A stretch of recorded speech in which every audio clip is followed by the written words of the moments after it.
In the autumn of 1798, 17 travelers disappeared along a 20-mile stretch of the Wilderness Road in southeastern Kentucky.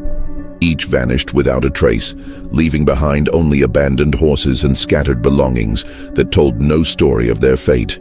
What makes these disappearances truly chilling isn't just their number, but the fact that local authorities deliberately buried every record of the investigation that followed. For over 2 centuries, the truth about the Hardin family farm remained hidden in sealed court documents until a county clerk's discovery in 1987 revealed the most disturbing case of organized murder in early American frontier history.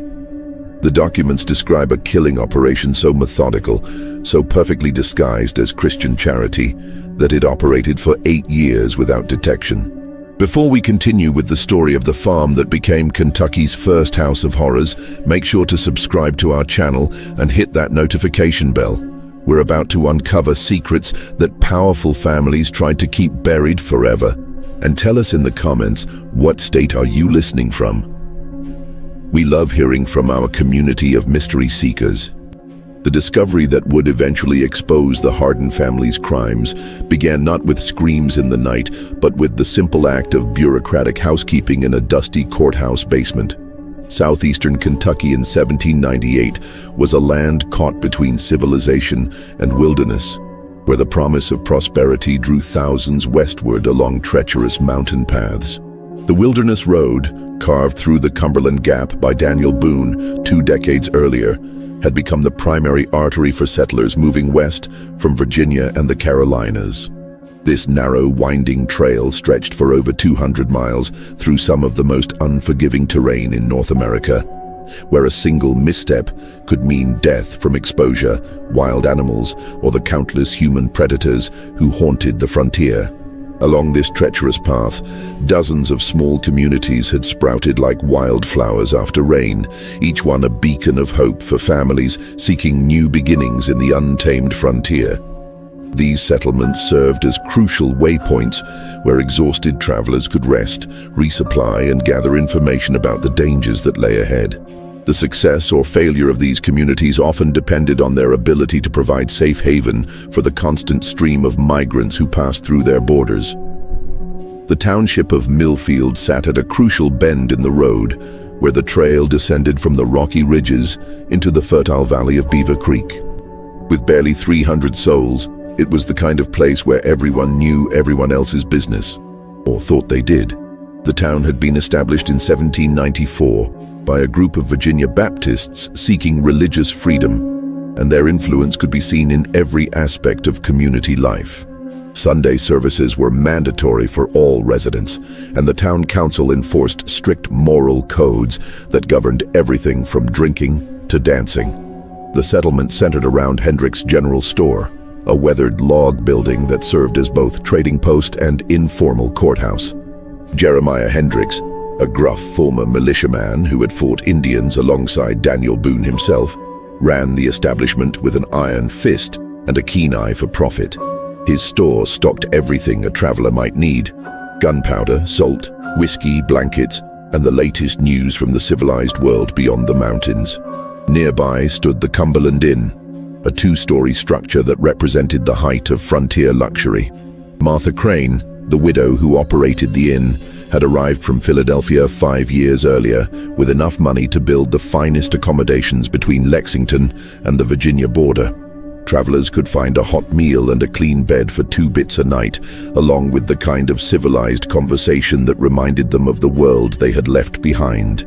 The town's spiritual center was the New Jerusalem Baptist Church, a modest log building that could hold the entire population during Sunday services.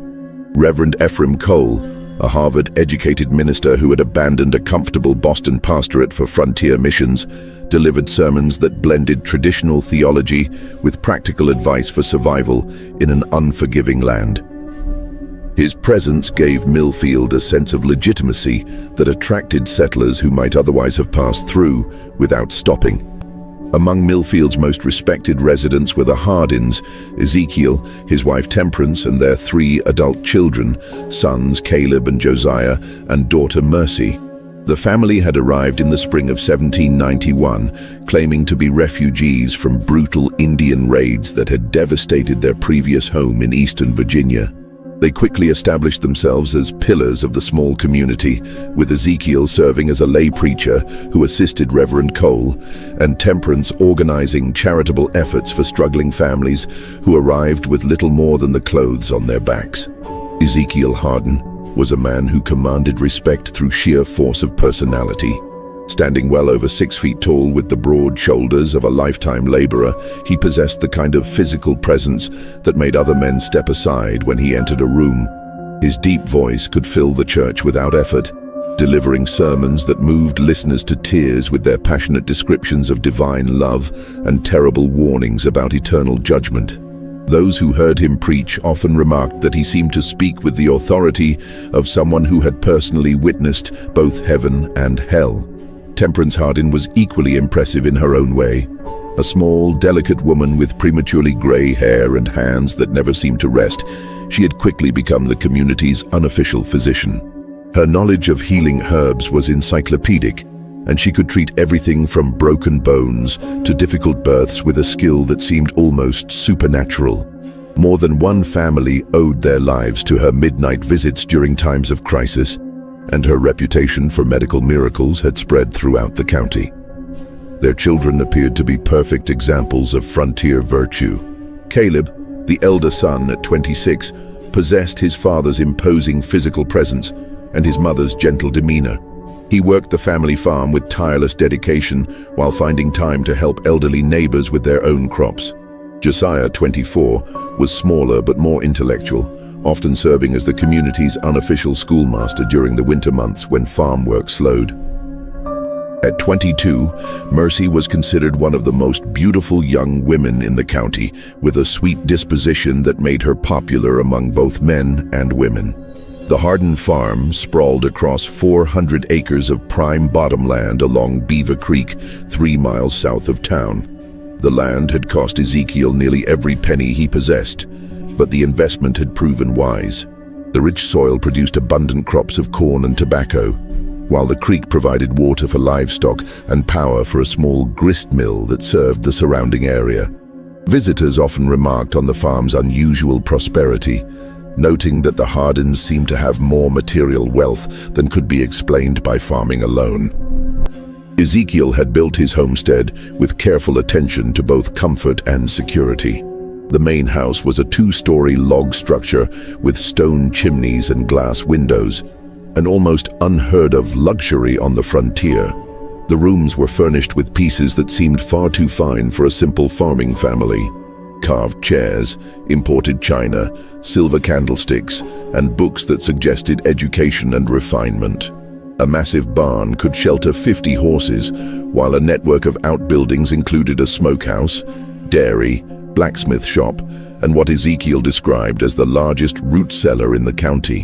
What made the Hardins particularly valuable to the community was their willingness to help travelers in distress.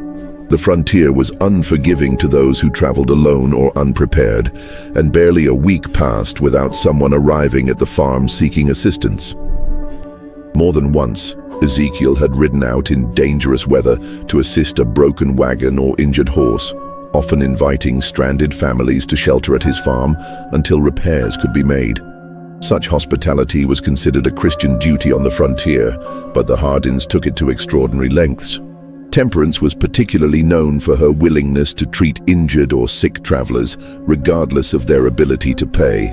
Her medical skills had saved countless lives, and many families continued their journeys only because of her intervention. She maintained a well-stocked infirmary in one of the outbuildings, complete with surgical instruments and medications that most frontier doctors could only dream of possessing.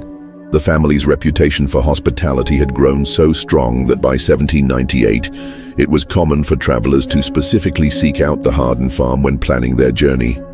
Local guides regularly directed parties toward Beaver Creek, assuring them that the Hardins would provide fair prices for supplies and safe shelter for the night. The family's guest book, which Mercy maintained with careful attention to detail, recorded hundreds of visitors over the years, merchants, ministers, families, and solitary adventurers who had found refuge at the prosperous farm. But in the harsh reality of frontier life, where death lurked behind every tree and trust could be fatal, appearances could be more than deceiving. They could be deadly. The first sign that something was terribly wrong came on October 13, 1798, when a merchant named Samuel Fletcher failed to arrive in Lexington as scheduled. Fletcher was no ordinary traveler. He was one of the most experienced and reliable merchants on the Wilderness Road, a man whose punctuality had made him wealthy in a world where timing could mean the difference between profit and devastating loss. For 12 years, he had made the dangerous journey between Virginia and Kentucky 4 times annually, carrying manufactured goods west and raw materials east. Fletcher's business partner, Thomas Greeley, had worked with the merchant long enough to know his habits intimately. Fletcher never deviated from his planned schedule without sending word, and he never took unnecessary risks that might jeopardize his valuable cargo. When Greeley received no word after 5 days, 2 days beyond Fletcher's promised arrival, he knew something catastrophic had occurred. Greeley's search began at dawn on October 18th, following Fletcher's known route backward from Lexington. He questioned innkeepers, merchants, and farmers along the way, each of whom confirmed that Fletcher had passed through on schedule. The trail remained clear until Greeley reached the vicinity of Millfield, where Fletcher seemed to have simply vanished from existence. The discovery of Fletcher's horse came at noon on the second day of searching. The distinctive bay mare was found grazing loose near Miller's Creek, still wearing its saddle but showing no signs of injury or distress. The animal appeared well fed and cared for, as if it had been deliberately released rather than abandoned in panic. Most puzzling of all, the horse's bridle had been removed and hung carefully on a nearby tree branch, an act that suggested human intervention rather than accident. Fletcher's saddlebags remained intact, containing his trading goods and a leather pouch with nearly $50 in silver coins, a fortune that represented months of dangerous work. The money's presence ruled out simple robbery, the most common explanation for frontier disappearances. Even more disturbing, Fletcher's personal effects were scattered in a deliberate line, leading away from the road toward the interior woodlands, as if he had been forced to drop them one by one while being dragged from his horse. The local constable, Jacob Winters, was a man uniquely qualified to investigate such mysteries.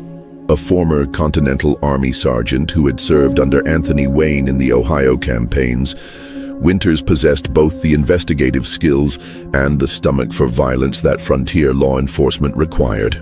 He had seen enough death and deception to know that the most obvious explanations were often the most wrong, and Fletcher's disappearance struck him as anything but ordinary. Winters organized a search party within hours of Greeley's report, gathering 12 of Millfield's most capable men for what he knew would be a difficult and potentially dangerous investigation. The searchers included Henrik Johansson, a Swedish immigrant whose tracking skills rivaled those of the local Indians, and Benjamin Stokes, a former bounty hunter who knew every hiding place within 50 miles of town. What the search party discovered defied all rational explanation. Fletcher's trail led clearly toward the Hardin farm, marked by torn fabric, caught on thorns, and occasional drops of what appeared to be blood. The signs suggested that the merchant had been alive but injured when he left the road, possibly struggling against captors who were forcing him deeper into the wilderness. But at the exact boundary of Hardin property, every trace of Fletcher's passage simply ceased to exist. The searchers spent hours examining the area where the trail ended, looking for any sign that might indicate Fletcher's fate. They found nothing. No disturbed earth, no hidden blood, no evidence of struggle. It was as if Samuel Fletcher had been lifted from the ground by invisible hands and carried away into thin air. Even Henrik Johansson, whose tracking abilities were legendary, admitted defeat when confronted with such a complete absence of evidence. When Winters questioned Ezekiel Hardin about the missing merchant, the patriarch's response was both cooperative and strangely rehearsed. Yes, Fletcher had stopped at the farm on October 13th, arriving just before sunset and seeking directions to a shortcut that would save him a day's travel to Lexington. Ezekiel had warned him against taking unfamiliar trails, especially with valuable goods and winter weather approaching, but Fletcher had insisted on trying the route. The merchant had been polite but hurried, declining Temperance's offer of a hot meal and a warm bed in favor of pressing on while daylight remained. According to Ezekiel, Fletcher had seemed nervous and distracted, constantly checking his saddlebags and looking over his shoulder as if expecting pursuit. When asked about this behavior, Fletcher had mentioned seeing strange men following him since leaving Virginia, but had dismissed Ezekiel's suggestion that he remain at the farm until a larger party could escort him to safety. The last the family had seen of him, Fletcher was riding north toward the ridge country, determined to find his shortcut despite growing darkness and threatening weather. Ezekiel's account was corroborated in exact detail by his entire family, each member providing identical descriptions of Fletcher's visit.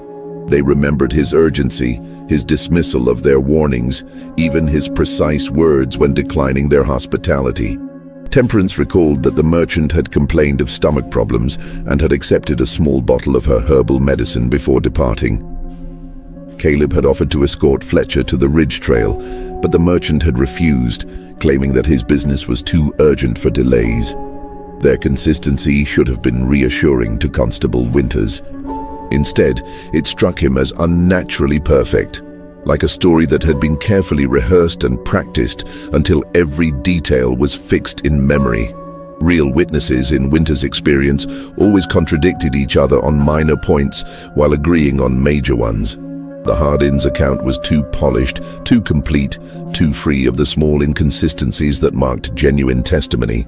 The constable's suspicions deepened when he noticed significant changes in the farm's layout since his last visit several months earlier.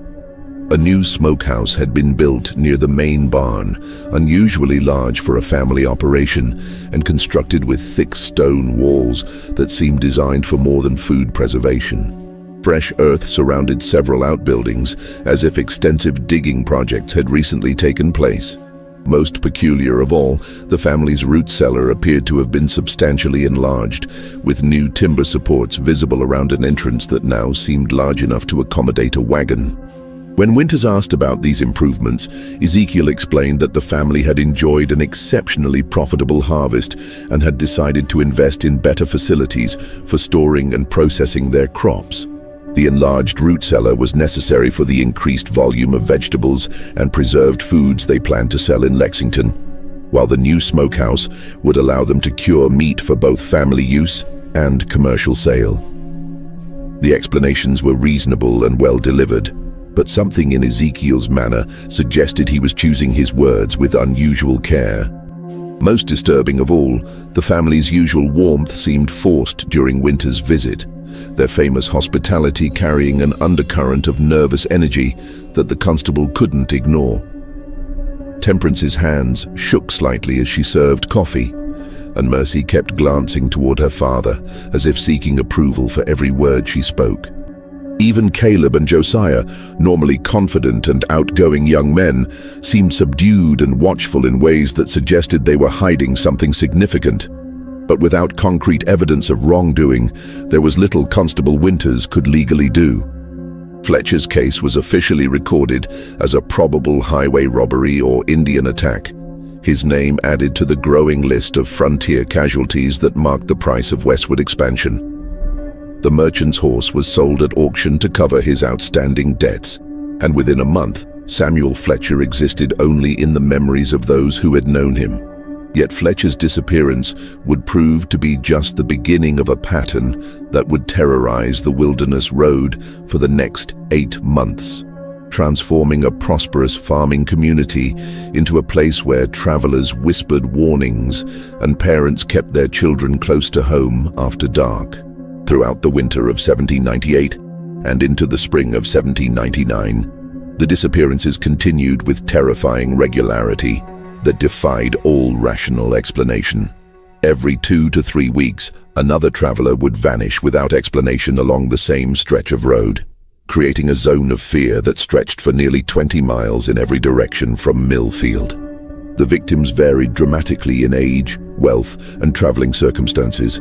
Solitary merchants like Fletcher, small family groups, even heavily armed parties traveling together for mutual protection.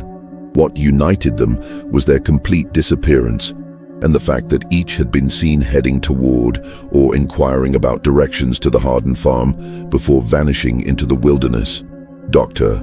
Marcus Cromwell disappeared in November during his journey from Richmond to establish a medical practice in Louisville. The 43-year-old physician had been carrying his entire life's work in the form of medical instruments, books, and supplies worth over $300, an investment that represented years of saving and planning. His wagon had been found overturned near Devil's Fork, 3 miles from the Hardin farm, with the contents scattered but apparently untouched. Local authorities assumed that Cromwell had been thrown from his seat during an accident and had wandered into the wilderness in a state of confusion, eventually dying of exposure.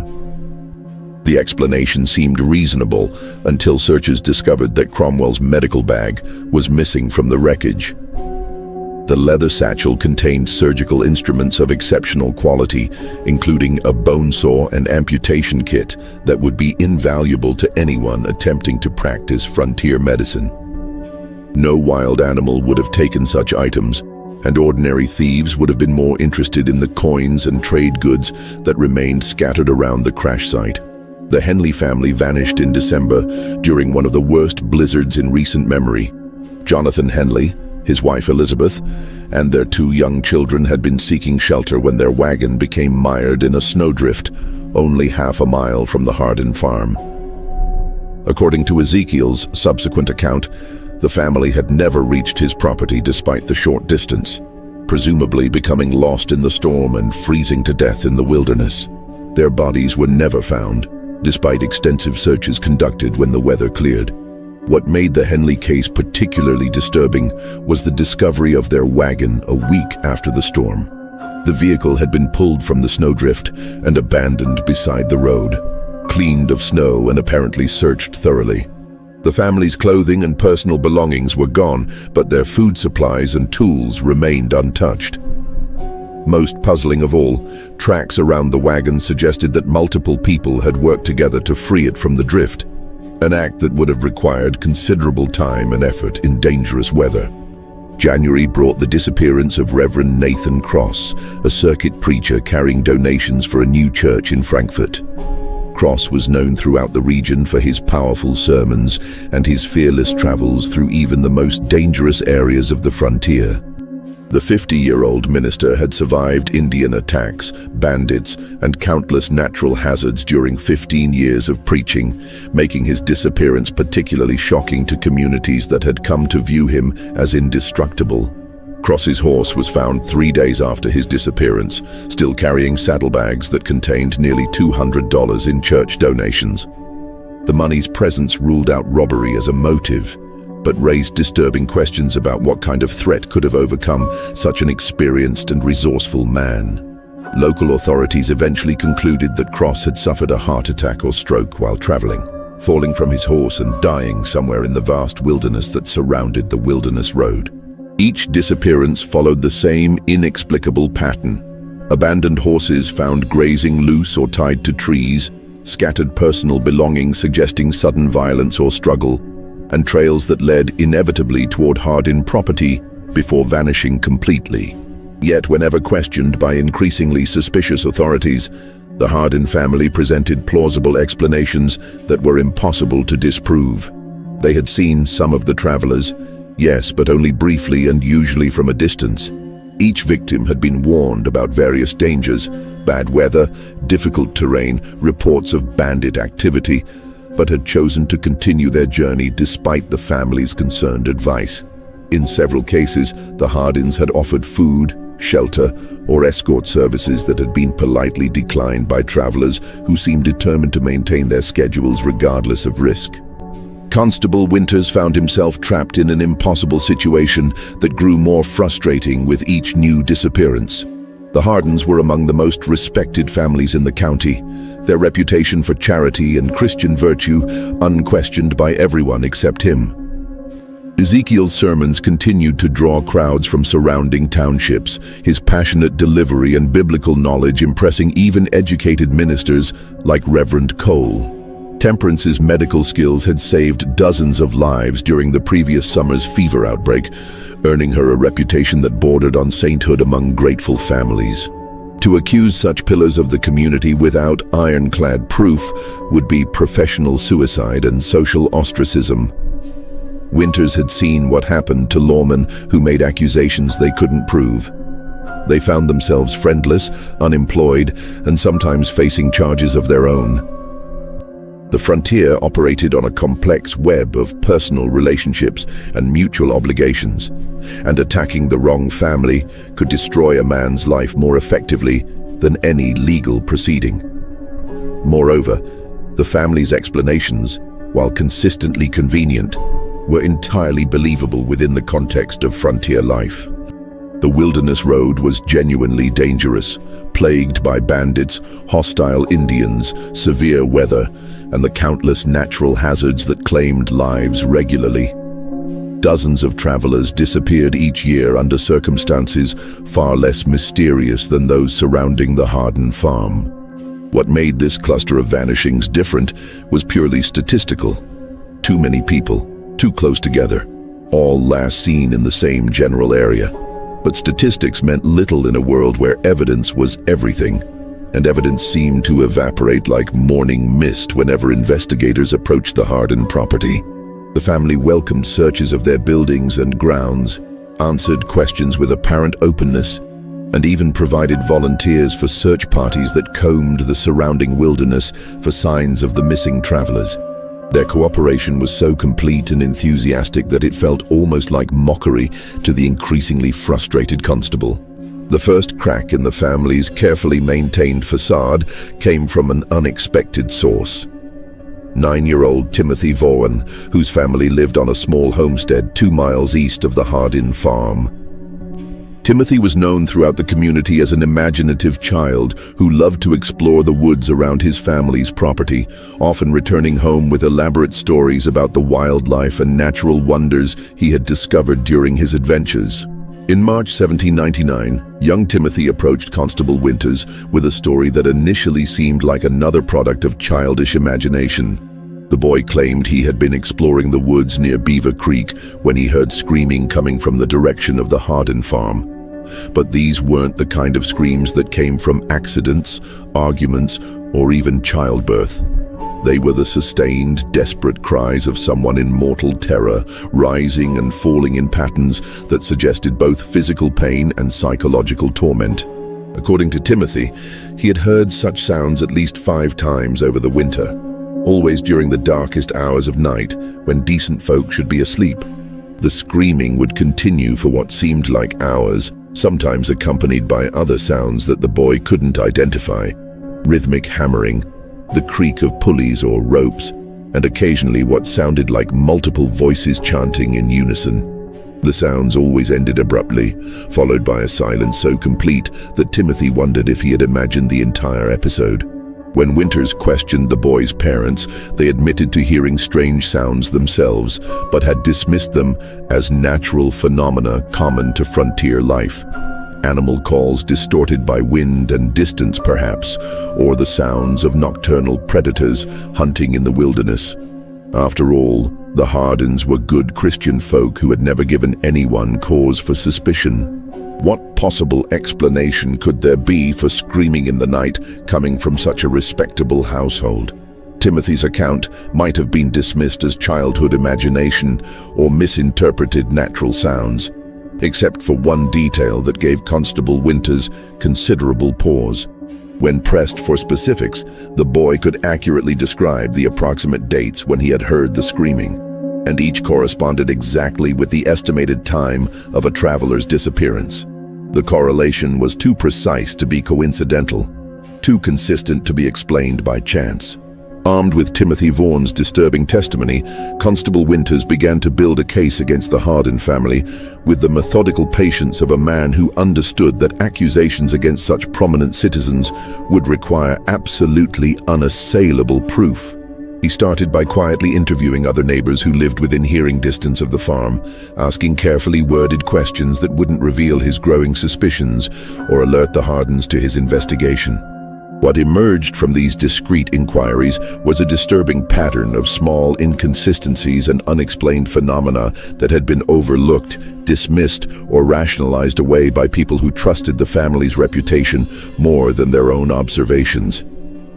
Each piece of evidence was minor when considered individually, but together they painted a picture that made Winter's blood run cold. Sarah Mitchell, whose small farm lay closest to the Hardin property, recalled several nights when she had seen unusual activity at their homestead.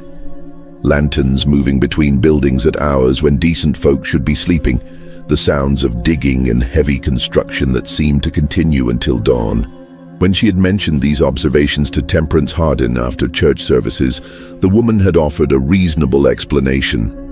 The family was working on extensive improvements to their root cellar and other storage facilities, and they preferred to do such labor during cool night hours rather than waste precious daylight that could be spent tending crops. The explanation had satisfied Sarah at the time, but in retrospect she realized that the nighttime construction had continued for months longer than any reasonable building project would require. Moreover, she had never seen evidence of the massive amounts of excavated earth that such extensive digging should have produced. When pressed by Winters for more details, Sarah admitted that the sounds had often been accompanied by what seemed like muffled voices, and occasionally what might have been cries of pain or distress. Old Henrik Johansson, whose farm bordered the Hardin property to the north, reported findings that were even more troubling. The Swedish immigrant, whose tracking and hunting skills were legendary throughout the county, had discovered animal bones scattered along their shared fence line. Not the normal remains of butchered livestock, but bones that had been cracked, gnawed, and processed in ways that suggested something far more sinister than ordinary farming activities. The bones included skulls and long bones from horses, cattle, and pigs, but also smaller fragments that Johansson couldn't identify despite his extensive knowledge of local wildlife.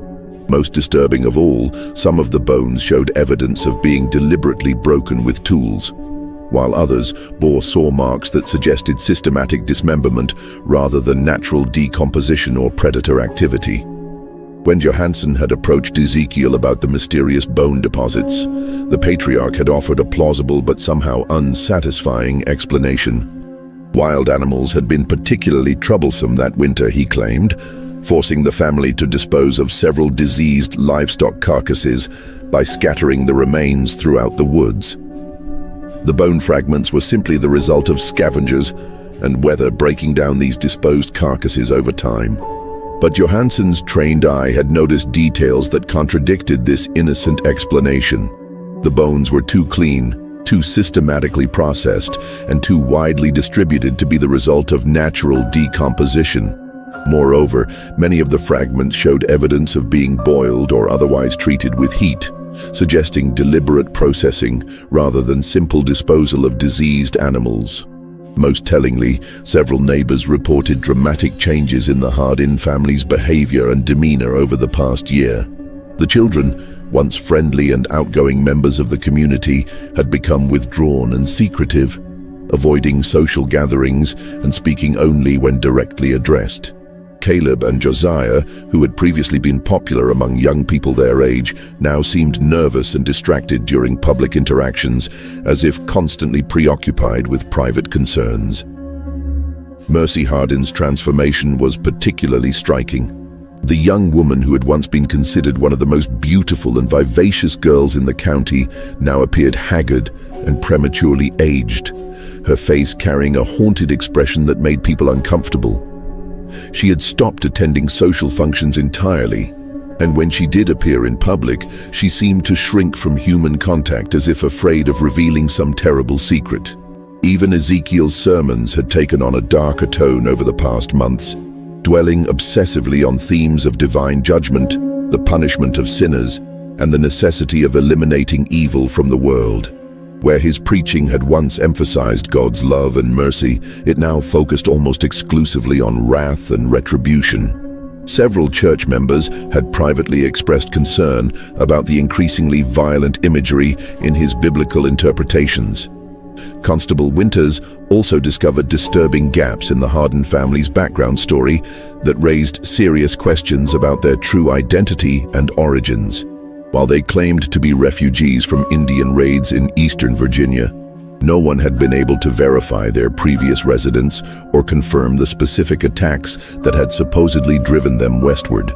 Winter's inquiries to authorities in Virginia had produced no records of any Hardin family being affected by Indian violence in the time period they claimed.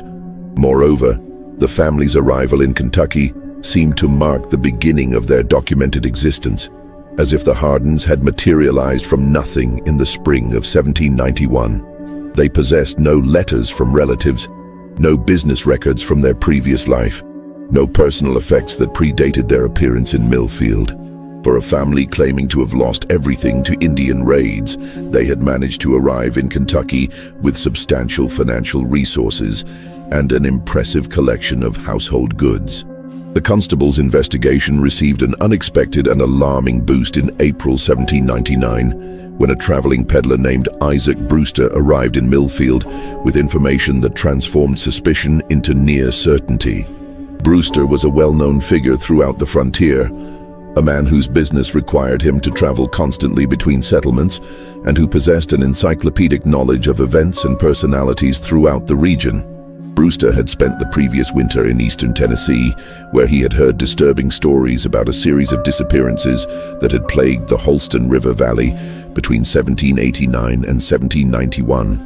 According to local accounts, at least 15 travelers had vanished along a remote stretch of road near a prosperous farm operated by a family named Harper. Zachariah Harper, his wife Prudence, and their 3 adult children. The similarities between the Tennessee disappearances and the current Kentucky cases were so striking that they couldn't possibly be coincidental. The pattern was identical.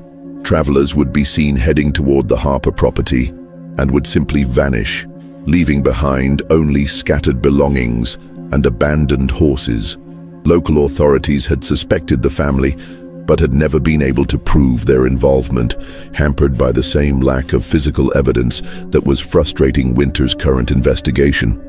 Even more chilling were Brewster's descriptions of the Harper family themselves.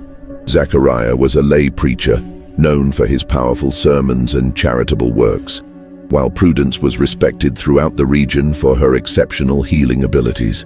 They had arrived in the valley claiming to be refugees from Indian raids, with no verifiable history before their sudden appearance. The family was known for their hospitality to travelers and had built a reputation as pillars of their community.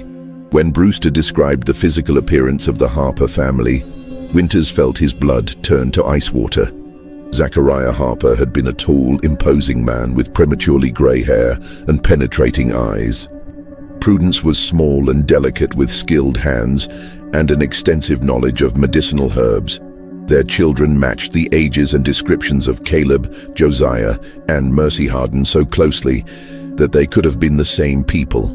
Most damning of all, the Harper family had vanished overnight in the spring of 1791, abandoning their farm and disappearing without explanation, just as suspicion about the disappearances was beginning to focus on their property. Neighbors had found the homestead deserted, with signs of hasty departure and deliberate destruction. Buildings had been partially burned, wells had been filled with rocks and debris, and the entire farm showed evidence of systematic elimination of anything that might provide clues to the family's true identity or activities. When Tennessee authorities had finally obtained warrants to search the abandoned Harper property, they had made discoveries that still haunted the investigators who participated. Hidden throughout the woods surrounding the farm were dozens of shallow graves containing the remains of both animals and humans. The human remains included personal effects belonging to several of the missing travelers, creating undeniable evidence that the Harper family had been responsible for multiple murders. But by then, the killers had vanished completely, leaving behind only their crimes and the mystery of their true identities. A 6-month manhunt had failed to locate any trace of the Harper family, and the case had eventually been closed with the assumption that they had either died in the wilderness or fled to territories beyond the reach of American law. The implications of Brewster's revelations were staggering and terrifying. If his account was accurate, the Hardin family were not merely local criminals who had committed a few opportunistic murders. They were experienced serial killers who had perfected their methods over years of practice, moving from region to region when suspicion grew too strong and leaving behind a trail of bodies that stretched across multiple states. Even worse, their current operation in Kentucky appeared to be far more sophisticated and successful than their previous activities in Tennessee. They had learned from their mistakes, developed better methods of disposing of evidence, and created a more convincing cover identity that had allowed them to operate undetected for 8 years. The number of victims in Kentucky likely far exceeded those in Tennessee, representing one of the most extensive killing sprees in American criminal history. The weight of Isaac Brewster's testimony pressed down on Constable Winters like a physical burden. But he knew that, compelling as the evidence might be, it would not be sufficient to secure convictions against the Hardin family in a court of law. Frontier justice moved deliberately, and judges required ironclad physical evidence before authorizing arrests that could destroy innocent lives and tear apart established communities. The constable needed proof that would stand up under the scrutiny of skeptical attorneys and suspicious juries. Evidence that could not be explained away or dismissed as coincidence. The breakthrough he desperately needed came from the last source he would have expected: Mercy Hardin herself. On the night of May 22, 1799, the 22-year-old woman appeared at Winter's cabin like a ghost materializing from the darkness, her face streaked with tears and her hands trembling with barely controlled terror. What she told him during the next 3 hours would finally expose the full horror of what had been happening at the Hardin farm and provide the evidence necessary to bring Kentucky's most notorious family of killers to justice. According to Mercy's devastating confession, her family had been systematically murdering travelers for over 8 years, beginning just months after their arrival in Kentucky. But what made her testimony truly horrifying was not just the scope of their crimes, but the methodical, almost ritualistic way in which the murders had been planned and executed. The killing operation, as Mercy described it, was far more sophisticated than Winters had imagined possible. Her father, Ezekiel, had convinced the family that they were carrying out God's work by eliminating what he called unworthy souls who traveled the frontier roads. The murders weren't random acts of violence driven by greed or opportunity, but carefully planned executions that served both what Ezekiel claimed was divine justice and the family's increasingly elaborate material needs. The process began with what the family called evaluation. When promising targets approached the farm, travelers with valuable goods, significant amounts of money, or skills that the family coveted, Ezekiel would engage them in seemingly innocent conversation designed to assess their moral character. He would ask about their reasons for traveling, their families, their business dealings, and their religious beliefs, all while presenting himself as a concerned Christian neighbor worried about their safety. Based on these conversations, Ezekiel would determine whether each traveler deserved what he called judgment. The wealthy were automatically guilty of greed and materialism. Educated individuals were condemned for pride and intellectual arrogance. Families traveling with young children were accused of recklessly endangering innocent lives. Even ministers and missionaries could be found guilty of false piety or doctrinal errors that marked them as heretics deserving death. Once Ezekiel had pronounced his secret verdict, the family would spring into action with the precision of a military operation. They would invite the condemned travelers to stay the night, citing concerns for their safety on dangerous roads or offering assistance with repairs to wagons or equipment. The family's reputation for hospitality made such invitations almost impossible to refuse, especially during bad weather or when travelers were genuinely in need of help. The doomed visitors would be welcomed into the main house and treated to what appeared to be genuine frontier hospitality. Temperance would prepare elaborate meals, showcasing her cooking skills, while the children would entertain guests with music, conversation, and displays of their education and refinement. The evening would conclude with family prayers led by Ezekiel, whose powerful voice and biblical knowledge impressed even skeptical visitors. But the final course of every meal contained a carefully prepared mixture of herbs that Temperance had perfected over years of experimentation. The drug cocktail was virtually undetectable when mixed with strong coffee or whiskey, producing effects that mimicked natural exhaustion after a long day of travel. Victims would gradually become drowsy and disoriented, accepting the family's suggestion that they retire early to recover their strength for the next day's journey. The drugged travelers would awaken to find themselves bound and helpless in the farm's underground chambers, a complex network of rooms and tunnels that had been excavated far beyond what any normal root cellar would require. According to Mercy's terrified description, the subterranean complex stretched for nearly 200 yards from the main house, with multiple levels connected by stone steps and wooden ladders. The largest chamber served as what Ezekiel called his courtroom, a grotesque parody of legal proceedings complete with a makeshift judge's bench carved from limestone, iron shackles set into the stone walls, and religious symbols that had been perverted into instruments of terror.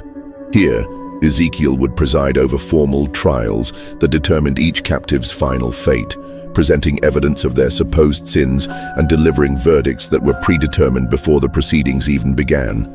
But the trials were not merely sadistic theater, they served a practical purpose in the family's twisted psychology. By framing the murders as acts of divine justice rather than simple crimes, Ezekiel had created a belief system that allowed his family to commit atrocities while maintaining their self-image as righteous Christians. Each killing became a religious duty, each victim a sacrifice offered to purify the frontier of unworthy souls. The sentences handed down in Ezekiel's underground courtroom varied according to his assessment of each victim's sins and the family's current needs. Some prisoners were kept alive for weeks or even months, forced to use their skills for the family's benefit before being executed. Dr.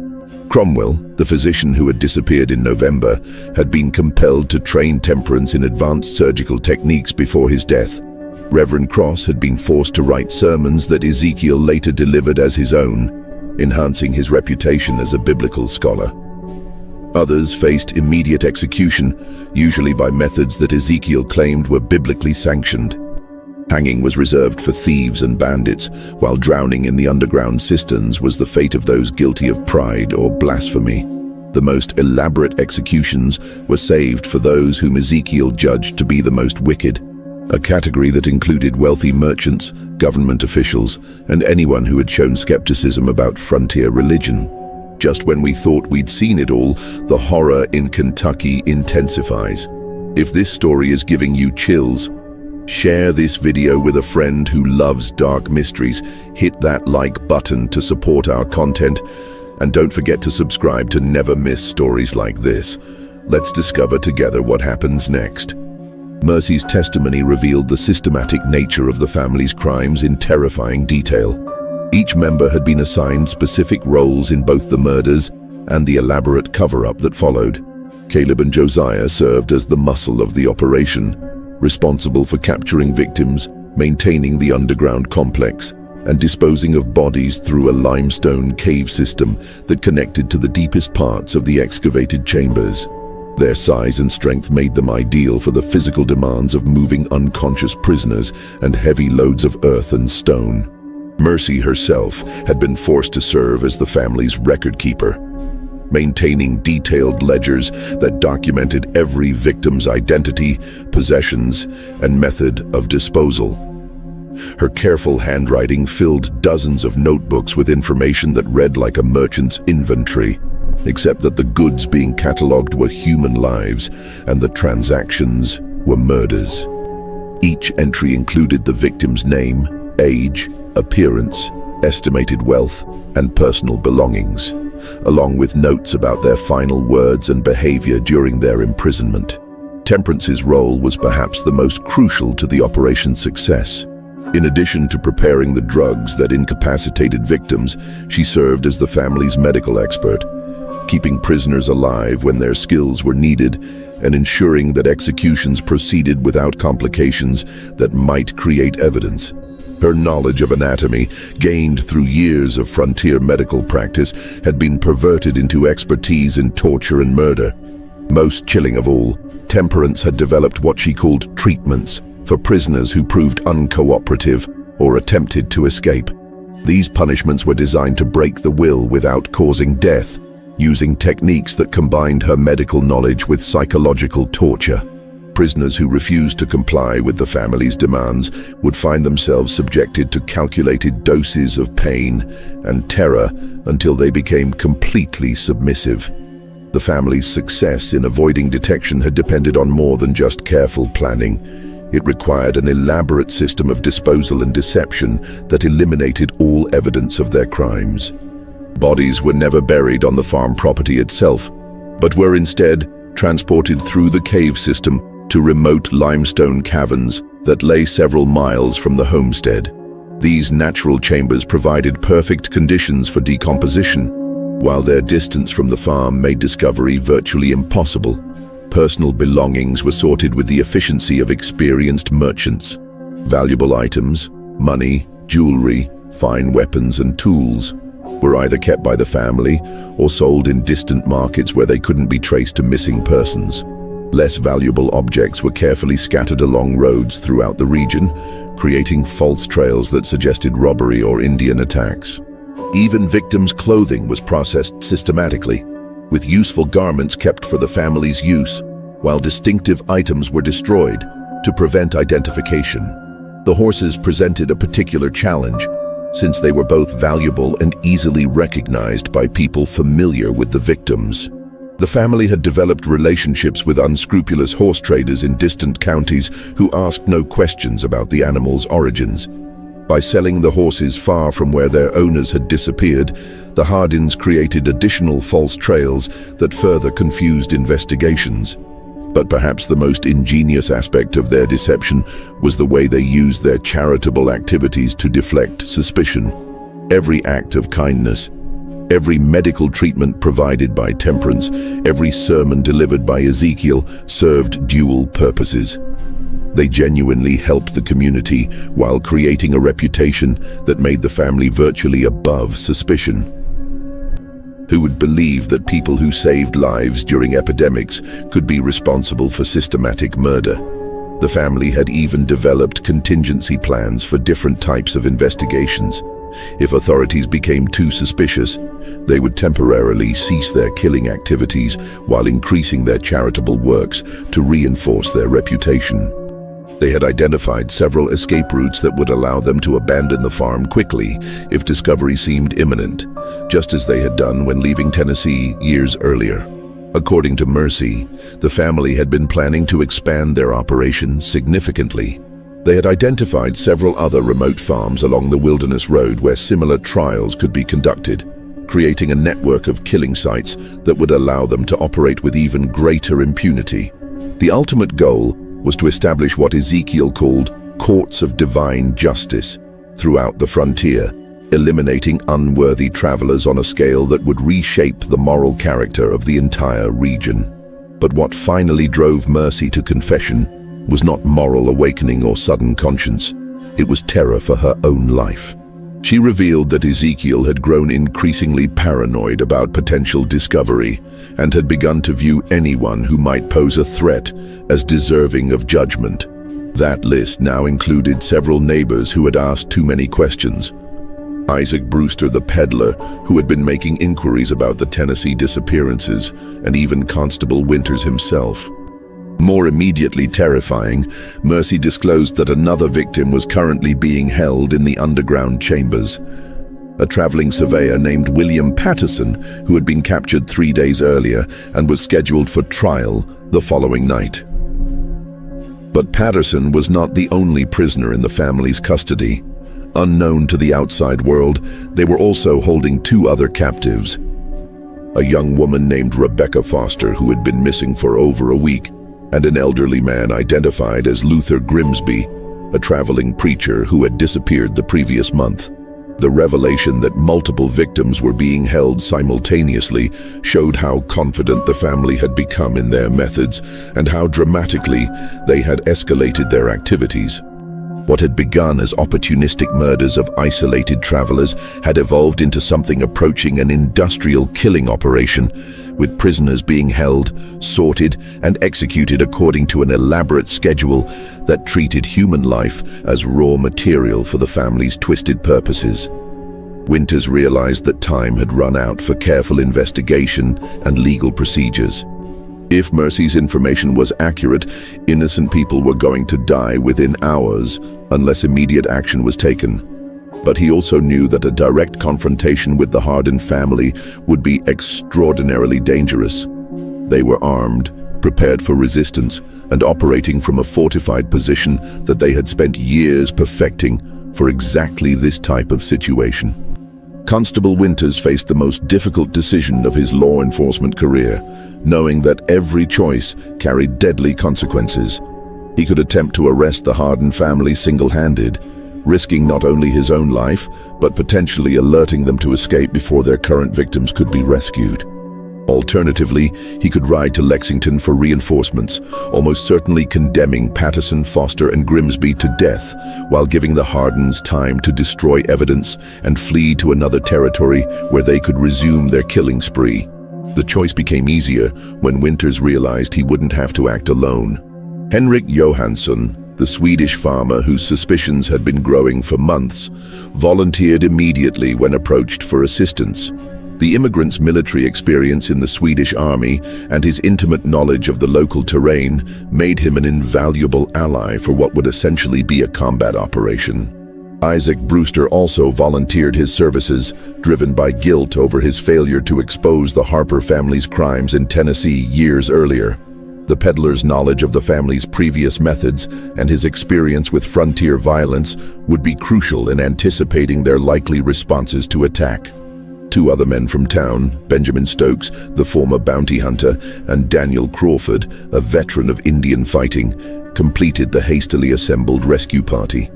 The plan they developed was necessarily simple, but extremely dangerous. The group would approach the Hardin farm after midnight on May 23rd, using darkness and surprise to overcome the family's defensive advantages. Their primary objective was rescuing the imprisoned victims, with capturing the killers being a secondary consideration. If the Hardins could not be taken alive, the rescuers were prepared to use whatever force necessary to prevent their escape.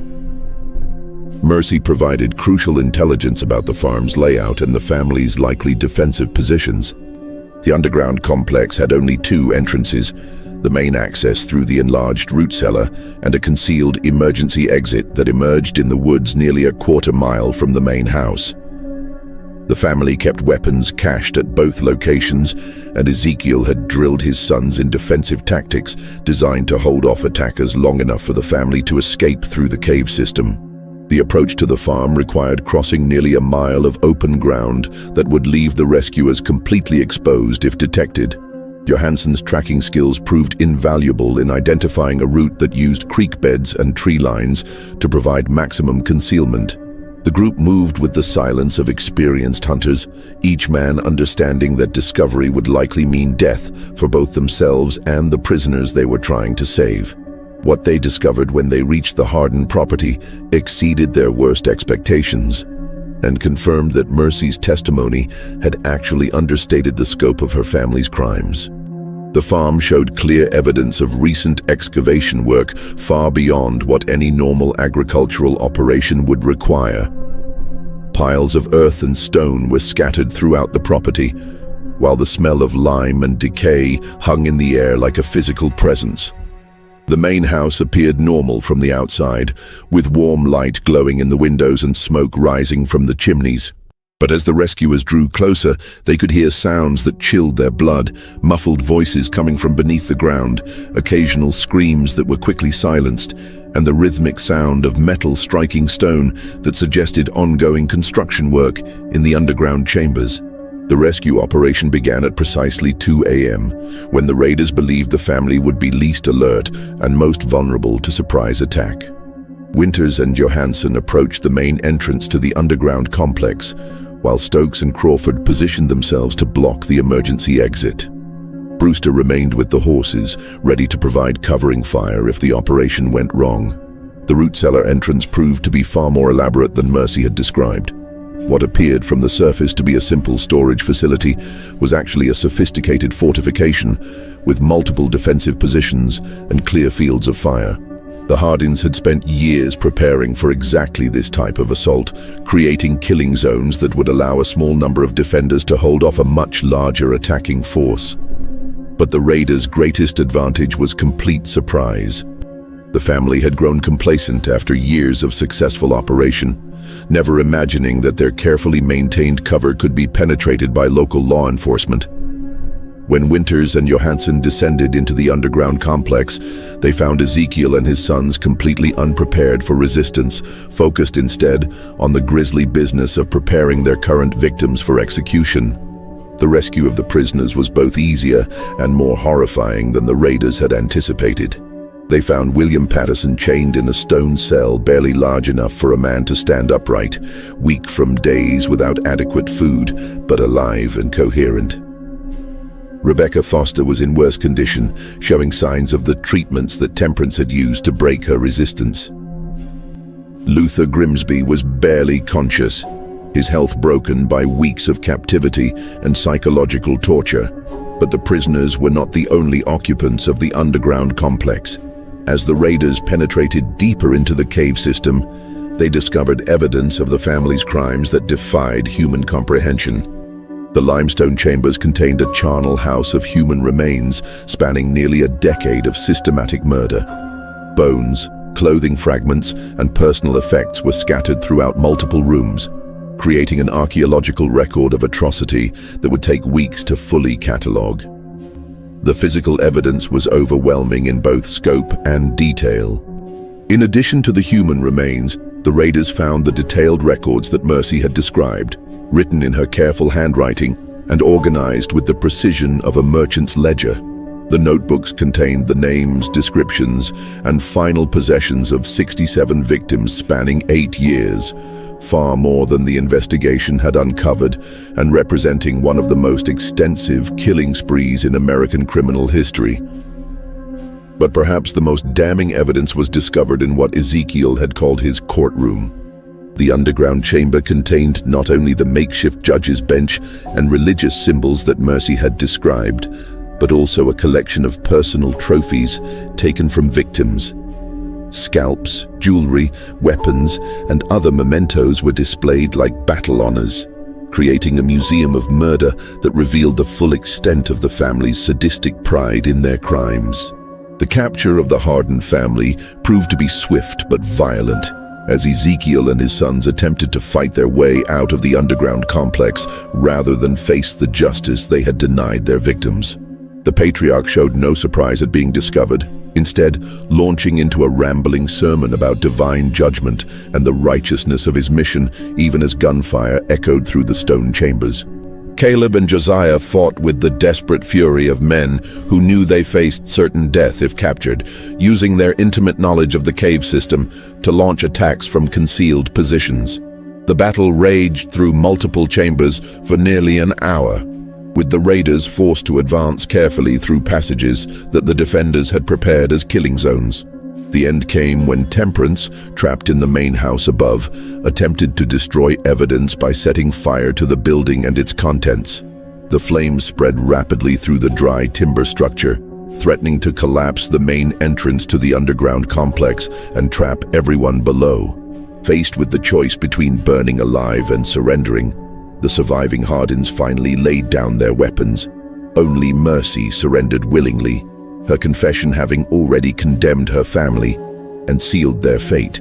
She was found in her room, kneeling in prayer and apparently resigned to whatever judgment awaited her. Her cooperation with the investigation had been motivated not by moral awakening, but by terror that her father's paranoia would eventually mark her for execution along with the family's other perceived enemies. The aftermath of the Hardin family's capture sent shockwaves throughout Kentucky and the broader frontier region, forcing communities to confront the terrifying reality that one of their most respected families had been systematically murdering travelers for nearly a decade. The evidence recovered from the underground complex was so overwhelming and disturbing that local authorities struggled to process the full scope of the crimes. The investigation that followed the raid revealed details that exceeded even the raiders' worst expectations. The cave system beneath the Hardin farm was far more extensive than anyone had imagined, stretching for nearly 2 miles through natural limestone caverns that the family had modified for their murderous purposes. Multiple chambers had been excavated and reinforced, creating an underground complex that could house dozens of prisoners simultaneously.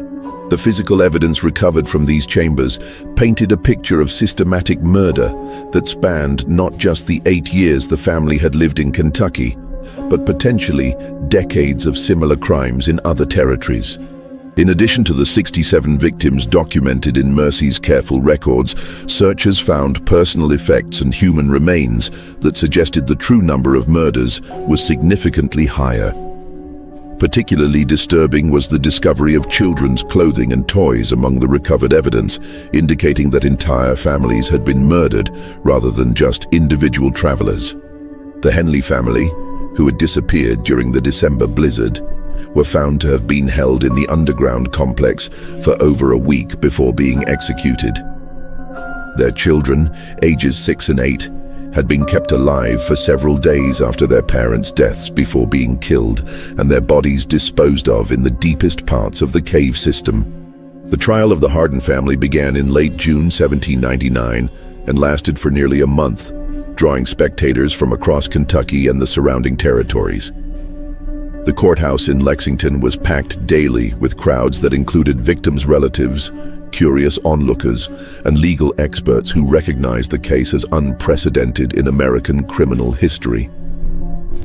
The evidence presented was so overwhelming and disturbing that the presiding judge, Honorable Samuel Whitmore, ordered portions of the testimony sealed from public view. Ezekiel Hardin's behavior during the trial shocked even experienced court observers. Rather than showing remorse for his crimes or attempting to minimize his family's responsibility, he used his testimony as an opportunity to deliver extended sermons about divine justice and the righteousness of his mission. He claimed that every murder had been sanctioned by God as part of a holy war against sin and corruption on the frontier.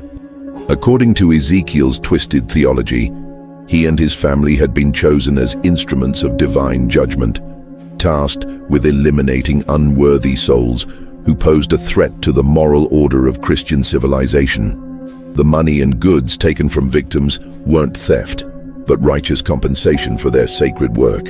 The elaborate underground complex wasn't a prison, but a courthouse where God's justice was administered according to biblical principles. His wife and sons maintained their innocence despite overwhelming evidence, insisting they had been coerced into participating by Ezekiel's religious fanaticism and threats of violence. Temperance claimed that her medical knowledge had been used against her will to keep prisoners alive, while Caleb and Josiah testified that their father had convinced them they were fighting a holy war against agents of Satan who threatened their community. These claims were contradicted by extensive evidence showing that all family members had participated willingly and enthusiastically in the murders. Mercy's detailed records included notations in different handwritings, indicating that each family member had contributed to documenting their crimes. Personal items found in their rooms included trophies taken from victims, suggesting that the killings provided psychological satisfaction rather than mere material gain. Only Mercy Hardin expressed genuine remorse for her role in the murders, though her testimony revealed that her cooperation with authorities had been motivated primarily by fear rather than moral awakening. She provided crucial details about the family's methods and helped identify many of the victims whose remains had been found in the cave system. Her willingness to testify against her family members earned her a degree of mercy from prosecutors, though she would still face severe punishment for her participation in the crimes. The sentences handed down by Judge Whitmore were swift and decisive, reflecting both the severity of the crimes and the community's demand for justice. Ezekiel, Temperance, Caleb, and Josiah Hardin were all condemned to death by hanging, with the execution scheduled for August 15, 1799. The date was chosen deliberately. It marked exactly 1 year since Samuel Fletcher's disappearance had first exposed the family's crimes and begun the investigation that led to their capture. Mercy Hardin received a sentence of life imprisonment, sparing her from execution in exchange for her cooperation with authorities and her youth at the time many of the crimes were committed. She would spend the remaining 43 years of her life in the Kentucky State Penitentiary, becoming one of the longest-serving prisoners in the institution's history. The executions drew the largest crowd in Kentucky's history to that point, with over 4,000 people traveling from throughout the region to witness the end of the frontier's most notorious family of killers. The event took on an almost carnival atmosphere, with vendors selling food and drink to spectators who had made long journeys to see justice served. Ezekiel maintained his religious fanaticism to the very end, using his final words to deliver a rambling sermon in which he cursed the community that had rejected his vision of divine justice. He predicted that God would punish Kentucky for executing his chosen servants, and that the frontier would be overrun by the very sinners his family had worked to eliminate. His wife and sons died in silence, their deaths bringing closure to one of the darkest chapters in early American criminal history. The Hardin farm was burned to the ground immediately after the executions, with every building reduced to ash and rubble in a ceremony that took on ritualistic significance for the traumatized community. The underground chambers were sealed with explosives and tons of rock, creating a tomb that would ensure the family's victims could finally rest in peace. Local authorities declared the land cursed and forbade any future construction on the site. But the legacy of the Hardin family's crimes extended far beyond their own deaths, establishing important precedents in frontier justice and fundamentally changing how communities viewed the balance between hospitality and security. The case led to new laws requiring background verification for land purchases and established protocols for investigating missing persons that would influence law enforcement practices for decades. More importantly, the Hardin case served as a chilling warning about the dangers of blind trust in religious authority and the ease with which evil could hide behind a facade of respectability. Communities throughout the frontier began questioning their assumptions about neighbors and strangers alike, recognizing that surface appearances could mask the darkest intentions. The legal proceedings also established important precedents for the use of circumstantial evidence in capital cases and the protection of witnesses who cooperated with authorities. Mercy Hardin's testimony demonstrated that family loyalty could be overcome by proper incentives and legal protections, paving the way for similar prosecutions in other complex criminal cases. The surviving records of the case were sealed by court order in 1801, with access restricted to law enforcement officials and legal scholars. This decision was made partly to protect the privacy of victims' families, but also to prevent the case from inspiring copycat crimes by other twisted individuals who might see the Hardin's methods as a blueprint for their own murderous ambitions. For nearly 2 centuries, the full truth about the Hardin family remained hidden in those sealed documents, with only fragments of the story surviving in local folklore and family traditions. The few historians who were granted access to the files were required to sign confidentiality agreements that prevented them from publishing their findings or sharing details with other researchers. Even local memory gradually forgot the specific details of the murders, transforming the story into vague tales of bad folks who had once lived along Beaver Creek. The location of the farm itself became uncertain as property lines changed and new settlers arrived who knew nothing of the area's dark history. By the mid-1800s, only a few elderly residents could accurately point out where the Hardin homestead had stood. The rediscovery of the case files in 1987 finally allowed historians to piece together the complete story of Kentucky's first family of serial killers, but even today, many questions remain unanswered. The cave system where the family disposed of their victims has never been fully explored, and authorities believe additional remains may still be hidden in the deepest passages that were too dangerous for 18th century investigators to access. Modern forensic techniques could potentially reveal much more about the family's crimes, but the sealed caverns would be extremely difficult and expensive to excavate. Local authorities have shown little interest in reopening what they consider a historical matter, preferring to let the dead rest undisturbed rather than risk new revelations that might traumatize descendants of the victims. Perhaps most disturbing of all, the Hardin case has forced historians to reconsider other unexplained disappearances along frontier roads throughout the early American period. How many other respectable families might have been hiding similar secrets?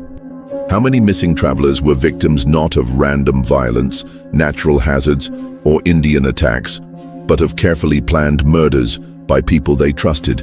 The statistical analysis of frontier disappearances reveals troubling patterns that suggest the Hardin family may not have been unique. Clusters of vanishings near other prosperous, charitable families have been identified in Tennessee, Virginia, North Carolina, and Georgia during the same time period. While none of these cases have been definitively linked to systematic murder, the similarities are striking enough to warrant further investigation. The answers to these questions died with Ezekiel Hardin on that August morning in 1799. But the questions themselves serve as a chilling reminder that evil often wears the most innocent face. The greatest horrors in human history have frequently been committed by those who believed they were doing God's work. And the frontier period of American expansion created countless opportunities for such twisted individuals to operate with impunity. The Hardin case also highlights the vulnerability of isolated communities that valued reputation over evidence and trust over vigilance. The family's success depended not just on their own criminal skills, but on their neighbors' willingness to dismiss uncomfortable evidence in favor of maintaining social harmony. The price of that willingness was measured in human lives. This mystery shows us that the frontier justice of early America was often more complex and disturbing than traditional histories have acknowledged. The expansion westward created not just opportunities for honest settlers seeking new lives, but also perfect hunting grounds for predators who understood how to exploit the trust and desperation of vulnerable travelers. What do you think of this story? Do you believe everything was revealed about the Hardin family's crimes, or might there be even darker secrets still buried beneath the Kentucky soil? Could similar families have operated in other frontier regions without ever being discovered? Leave your comment below and share your theories about this case. If you enjoyed this tale and want more horror stories like this, subscribe, hit the notification bell, and share with someone who loves mysteries. See you in the next video.